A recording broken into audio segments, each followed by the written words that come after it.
Alam mo ang malas ng Pilipinas? Ewan ko, Diyos lang ang makasagot dito.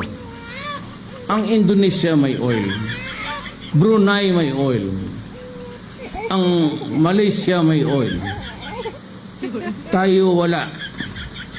Kukunti lang gas natin, malapaya, kinurakot. Kayong mga Pilipino nakikinig na yun, boundary lang, tubig lang naman, hayaan mo yan. Insist on Philippines, Philippines. Karami ng dagat natin, di ibigay na lang. Sige yun, yun na yung... Gandang araw po sa ating lahat.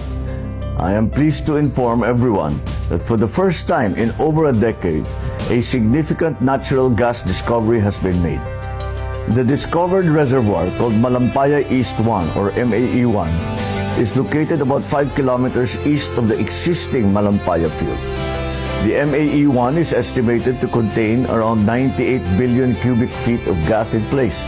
Katumbas nito ang halos 14 na bilyong kilowatt-hour ng kuryente sa isang taon. Ibig sabihin, makakapag-supply ito ng kuryente sa mahigit 5.7 milyon na milyong kabahayan, 9,500 na gusali o halos 200,000 paaralan sa loob ng isang taon.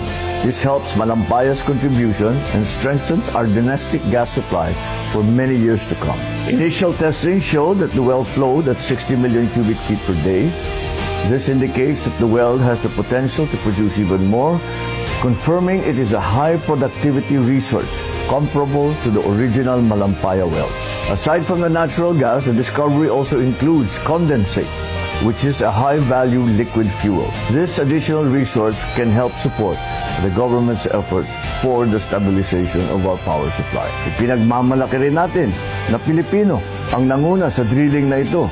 Higit sa lahat, natapos nila ito na walang aksidente o environmental incident. MAE-1 is the first milestone under the Malampaya Phase 4 drilling campaign, which also includes the Camago 2 and the Bagong Pag-asa wells. The next steps are the completion and testing of the Camago 3, followed by the drilling of the Pag-asa exploration well to pursue more potential gas resources. This achievement was made possible through the work of the SC38 Consortium led by Prime Energy in partnership with UC38, PNOC Exploration Corporation, and Prime Oil and Gas Incorporated. Patunay ito na sa responsableng pangangalaga sa kalisasan at matibay na pagtutulungan ng gobyerno at pribadong sektor, makakamit natin ang mas maaasahang supply ng enerhiya para sa bawat Pilipino.